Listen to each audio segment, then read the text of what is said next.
feel free to turn off your camera and mute your microphone.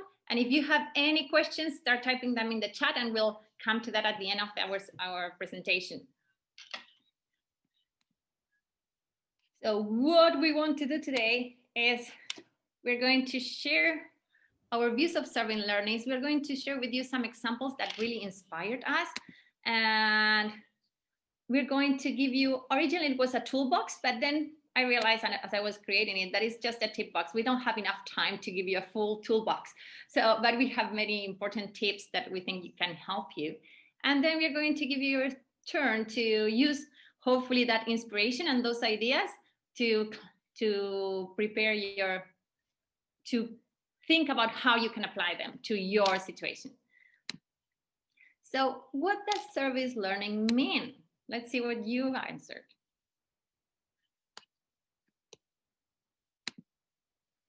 Okay, I see a lot of it means learning by helping others, and definitely this is something that I agree with. And I see also everyone learns, is this idea that we also learn as we go into any kind of outreach program or service learning. I see the word help a lot, and build inclusive communities and build communities. Be part of a community. There's some words that are coming up. Applying your knowledge and education to help others. So I see a lot of collaboration, community, helping, learning, building, serving. And I want to share what it means to me. To me, service learning is building bridges. And I like this image because it shows how we can use our unique set of skills and our beliefs to build those bridges. In some cases for you, this might be on each side of the bridge, this might be different communities that you're approaching with outreach projects. And in other cases, it can be your goal, you're advocating for the environment. And in other cases, that bridge will be built for you to get your voices heard. But in all cases, I see lots of in our scale, we have school-wide learning results. And I see people collaborating constructively, people living ethically and communicating effectively. You need all those skills to reach. And well, we hope for our bridges to look like this. Many times we feel like this. And there's two things that I want to share. This is my first message, right? If you have 1 hour of work to put into this bridge or this bridge, which one do you think will have the biggest impact in how things flow from one way to the other, in how people feel and how safe they feel? If you have just $100 to put into any of these bridges, which one do you think the impact will be more noticeable, both for you as for the people crossing the bridges? And if we usually feel like this in our regular situation, what does the new reality look like with these bridges? This is the image that I found that reflects how I felt in all these projects. And I want to invite you to share one word that describes this new reality for you. You can use this QR code or enter this link. Oops. And hopefully we'll see your results here. You can go to this link, menti.com, and enter this code and write out that word.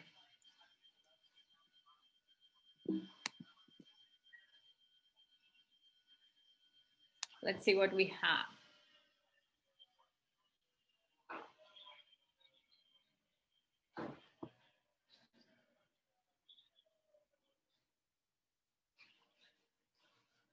challenging is popping up. Disconnected, disconnect. Segregation, distanced. Isolation, far reach. Frustration, lots of that, I can tell. I can connect with that one. Distance.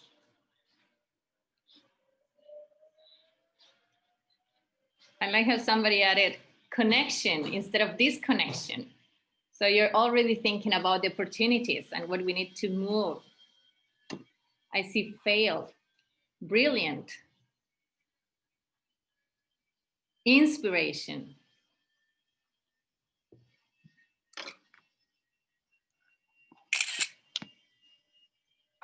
And going back to our presentation, I can connect, and I guess you can all connect to all those feelings. And that's why we wanted to share some experiences that we had. In ISKL, we have a program where we liaise with the United Nations High Commission for Refugees to help teachers in the refugee communities learn how to teach. ISKL did not sign the convention for refugees. And so while we have tons of refugees in the country, sadly, these refugees have no access to work, to school, to health. So many members of the community stood up just to teach their own children, and through NGOs and with the support of donations. So in ISKL, we help teach these members of the community and teach them how to become better teachers. And we do this in our campus, that since we were ordered to go to online learning, we had to stop. And it was very challenging. We had all those feelings that you shared with us, but when we moved from being sad and we started thinking, how can we move forward?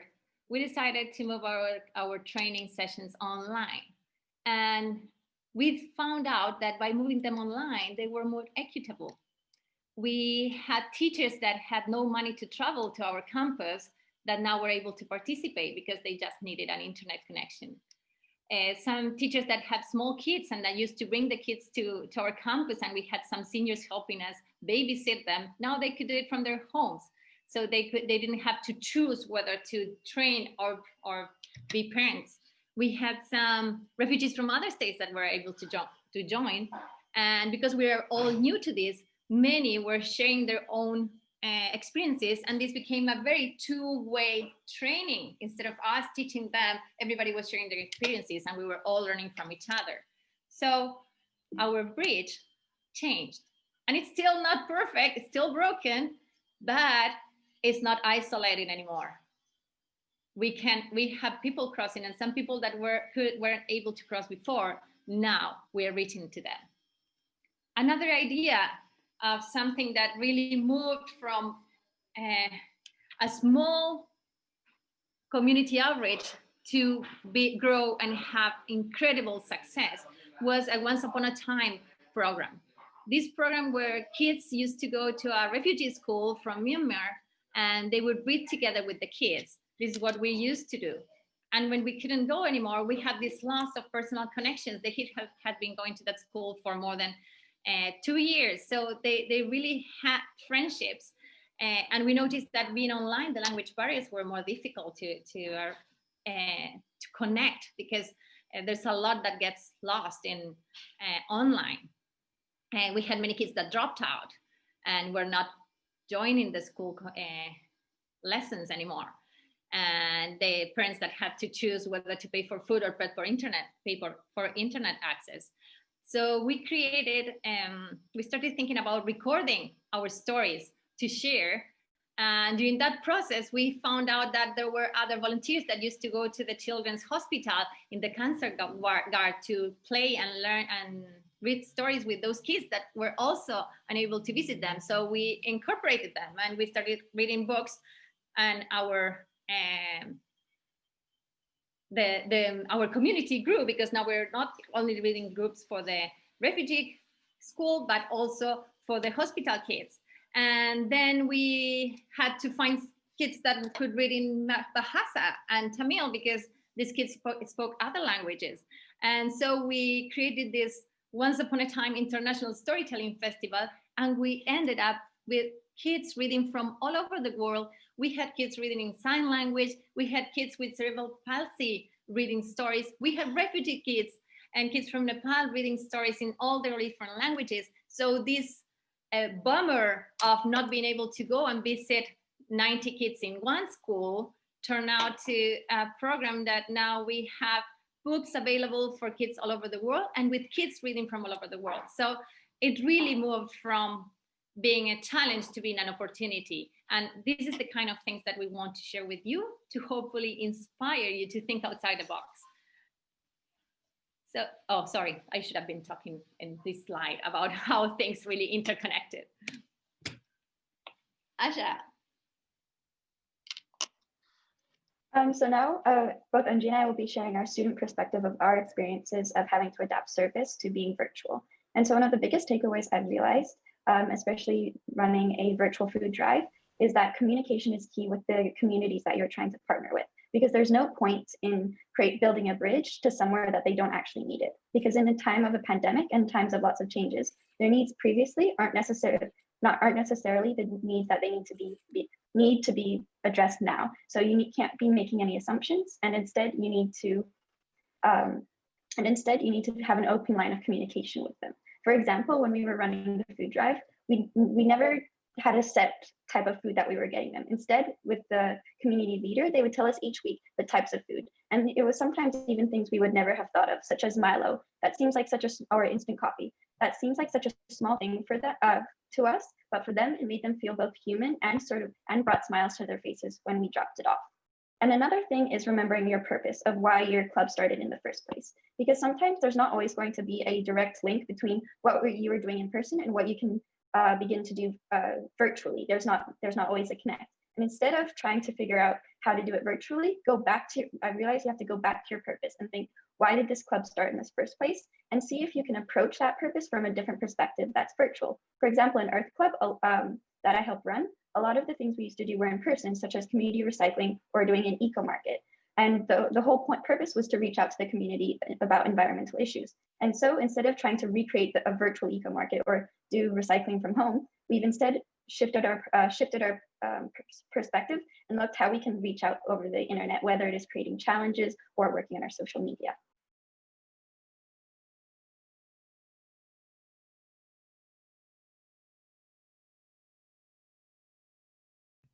Thank you, Asha.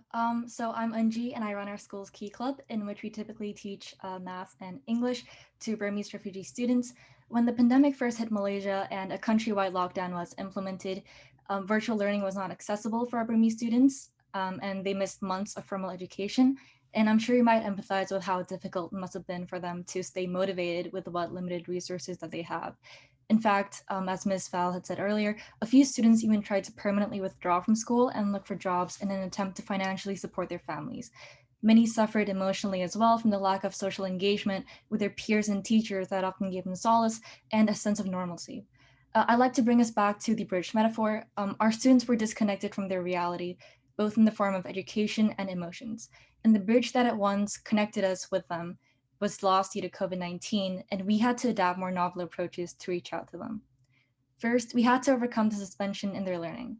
Fortunately, most of our students have access to mobile data at home, so we decided to integrate both synchronous and asynchronous lessons through Zoom calls and pre-recorded educational videos. For our youngest students, we narrated storybooks into short videos, and for our older students, we recorded presentations to teach like we normally would have done prior to COVID-19. We also use this opportunity to aid the school in restructuring their curriculum to include a wider range of subjects, such as business and biology, to further accommodate their individual academic interests. Next, we also wanted to build bridges to connect with them emotionally. We first started with writing motivational and encouraging letters, but we transitioned into calling them on Zoom, which was far more effective. The reunion and real-time feedback was very welcomed, and through our small conversations, we were able to discuss so much, from family life to hobbies and interests to even dating gossip, and so much more. One of our members even played guitar for our students during our call, and the student later told me that they really enjoyed that change in environment as well. But even outside of Zoom, just checking up on the students on social media or asking them questions about their day, these interactions might seem trivial to us, but they provide students with an outlet to which they can express their emotions. Your outreach during service learning doesn't have to be confined by a club activity. The initiative is ultimately your own responsibility and choice. You can do this too, whether it's just by sending them a letter or asking them about their day. Emotional disconnect is one of the most severely impacted aspects of our lives during this pandemic, and it's crucial that we check in with the people that we're trying to be of service to. Empathy cannot be any more necessary than it is now. Thank you. Back to Ms. Val.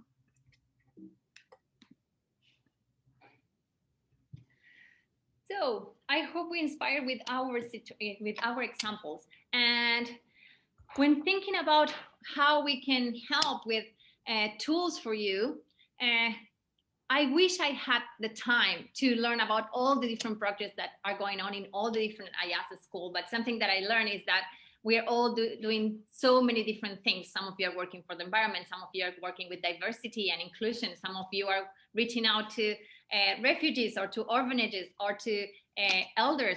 So we all, our people that we serve or the people that we reach are very different. So the use that you will give to these tools is very dependent on who you're working with, whether you're working with other peers in your school or the age groups that you're working with, what your goal is with this reaching out during times of COVID.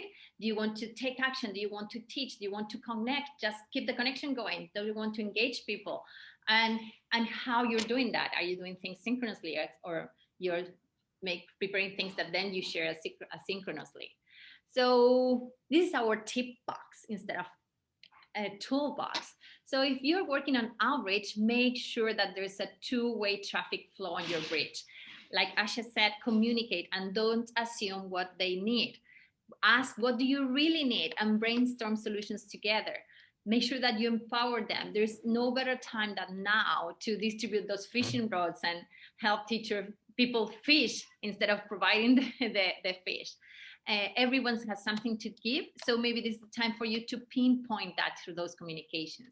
If you're working with peers that are very overwhelmed, we all are. Some people might not be showing up to your meetings as they did before when you were in school. So my suggestion is appeal to that question of why do we care? Why did they sign up the first time? Hopefully it was not just for the class hour. Hopefully there's these values and this a big feeling inside that I care about this and I really want to do something to change this, and that's why I'm giving my time for that. So appeal for that, spark that ember again, so that the flame is ignited again. Then if you're working with children, these are my two biggest tips. Think about attention span, especially if you're online. Normally the attention span of a child is 3 to 5 minutes per year of age. So if you're working with preschoolers, 15 minutes is the average attention span. That doesn't mean that you can only connect with them for 15 minutes, but make sure that your activities change every 15 minutes or every 20 minutes if you're with older kids in the elementary school. And provide real life experiences. They all have lots of worksheets already. That's how our communities work.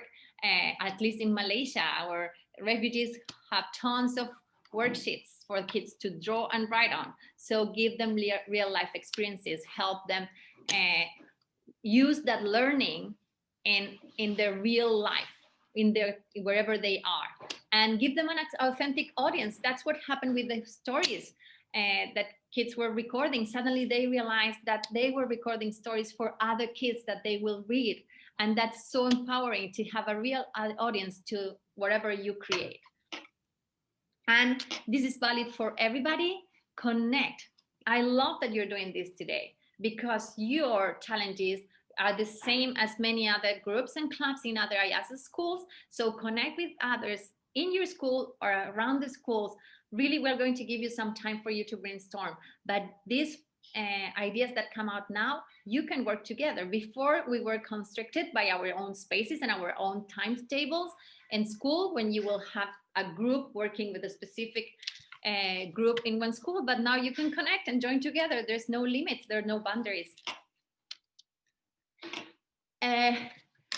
There's things that I encourage you to consider. Whatever you do, where you're working with peers or kids outside of school, establish a routine. Everything is changing for many people now, and routines bring a sense of comfort. When we know what to expect, our brains are at ease, and and we're more open for learning and for participating. So let everybody know what comes next. Use icebreakers and brain breakers, and do what I say and not what I do, because today I decided to do brain breaks and icebreakers, and then we realized in 30 minutes we wouldn't be able to, so we are just sitting there and listening to us. But please do that when you meet with your groups and your clubs. Use breakout rooms. You really need the small groups to give that voice and choice and these feelings of connection. Those are, I can't stress that enough, not regardless of the age. Use the breakout rooms, because everybody needs connection now. This connection is one of the words that appear more, that you share the most when we did our cloud word cloud. So use the breakout rooms for those connections. And no Zoom. There's so many other tools that you can use, like your share screens and using the annotation tools. And if you use them with your clubs, then everybody will be able to have more participation. Here's some resources, and I stress that these are some resources because there's so many, and we have curated a lot.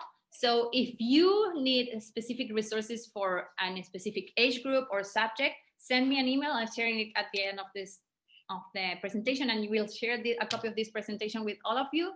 So you can, I'm happy to share anything that we know and with you, specific to whatever your needs are. So what's next? How can you turn those challenges into opportunities? We're going to send you into breakout rooms and think about what will your bridge look like. Yunji, as Yep. I explained, you can start making the breakout rooms. Yeah, I opened the breakout rooms. So Perfect. Share your challenges, share how you have adapted, share if you have any ideas, and ask questions of things that you have not come up with a solution for. And hopefully think about what you can do tomorrow with whatever your takeouts from this conference are. Yunji, it's all yours.